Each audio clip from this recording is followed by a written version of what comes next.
নিজের ছাত্র জীবন থেকেই কক্সবাজারের শিক্ষার্থীদের জন্য স্বপ্ন দেখেছেন মোহাম্মদ মনিরুল হোসেন। সেই স্বপ্ন থেকেই 10 জন দক্ষ শিক্ষকের সমন্বয়ে গড়ে তুলেছেন মনিরস পয়েন্ট নামের একটি কোচিং সেন্টার। কোচিং সেন্টারটির উদ্যোগে প্রথমবারের মতো অনুষ্ঠিত হয়েছে ম্যাথ অলিম্পিয়াড। শুক্রবার সকালে কক্সবাজার হাশিমিয়া মাদ্রাসায় অনুষ্ঠিত হয় এই অলিম্পিয়াড।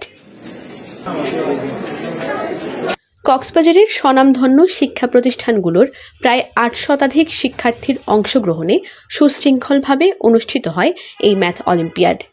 এতে অংশগ্রহণ করতে পেরে খুশি শিক্ষার্থীরা। ম্যাথ অলিম্পিয়াডটা আসলে চলে আসছে এতদিন ধরে কলেজ পর্যায়ে, বাট এটা মনিরস পয়েন্টের কর্তৃপক্ষ থেকে ফার্স্ট টাইমের মতো স্কুল পর্যায়ে নিয়ে আসা হয়েছে এবং এটা আসলে সুস্থভাবে করা হয়েছে। আমি আজকে মনিরস পয়েন্ট ম্যাথ অলিম্পিয়াডে পরীক্ষা দিয়েছি, পরীক্ষা দিয়ে অনেক ভালো লাগছে। আমার সাথে মনির স্যারের সম্পর্ক আছে 2016 সাল থেকে। এই 8 বছর তার সাথে হাত ধরার মধ্যে আমি অনেক কিছু শিখেছি, যা আজকে আমি তার এই পরীক্ষাটার মধ্যে প্রয়োগ করতে পেরেছি। প্রথমবারের মতন এমন আয়োজনকে সাধুবাদ জানিয়েছেন অভিভাবকরা। জানালেন মনিরস পয়েন্ট নিয়ে তাদের অনুভূতির কথাও। আমার মেয়ে 2018 থেকে এখানে স্যারের কোচিং সেন্টারে আছে। আসলে উনি এটুক যে উঠে আসবে কল্পনাই করিনি কখনো। ওনার ডে বাই ডে ইমপ্রুভ হইতেছে আর হইতেছে। আমি দেখেছি এখানে সকাল থেকে গার্ডিয়ানেরা সবাই সারিবদ্ধভাবে বসে আছে। এখানে শান্তি শৃঙ্খলা খুবই সুন্দর পরিবেশে পরীক্ষাটা হচ্ছে। কক্সবাজারের কোমলমতি শিক্ষার্থীদের শিক্ষার মান উন্নয়নের লক্ষ্যে এই ম্যাথ অলিম্পিয়াডের আয়োজন বলে জানান আয়োজকেরা।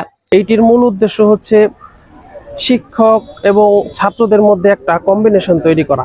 এই কক্সবাজারের কোমলমতি মেধাবী ছাত্রছাত্রীদেরকে যারা অঙ্কতে বেসিক আসলে ব্রেনি, এই অঙ্ক শেখো স্বপ্ন দেখো এই স্লোগানের উদ্যোগে আজকে এই আয়োজনটা।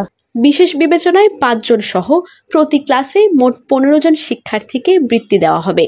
এছাড়াও আগামীতে গণিত অলিম্পিয়াডের পাশাপাশি বিজ্ঞান অলিম্পিয়াড আয়োজন করার প্রত্যয় ব্যক্ত করেন প্রতিষ্ঠানটির পরিচালক।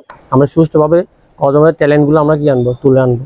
আমরা চাই আমাদের বৃত্তির মধ্যে প্রতি ক্লাস থেকে আমরা সেরা 10 জন করে গণিতবিদ নির্বাচন করবো, যার মধ্যে একজন হবে প্রতি ক্লাসে একজন হবে সেরা ট্যালেন্ট। ম্যাথ অলিম্পিয়াডের ফলাফল ঘোষণা করা হবে রাত 10টায়। এমন আয়োজনের ধারাবাহিকতা বজায় রাখার আহ্বান জানান সংশ্লিষ্টরা। আফজারা রিয়া, TTN।